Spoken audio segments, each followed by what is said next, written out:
Hello, in this video I want to show you how to manage Google passwords on ZTE Blade A51.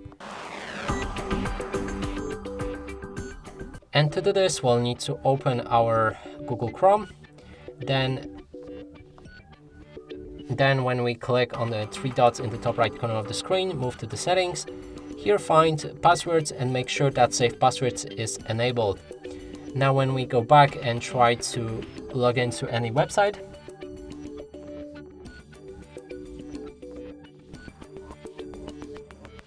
after clicking on login and after a few seconds we can see save password. Make sure to save it and then go back to the settings and passwords.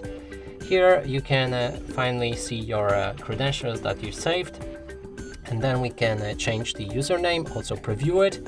The same with the password, but to preview it you will need to set up the lock screen on your phone. In this case I don't have it, so sadly I can't show you that, but if you have one then simply unlock your phone and you'll be able to check the password.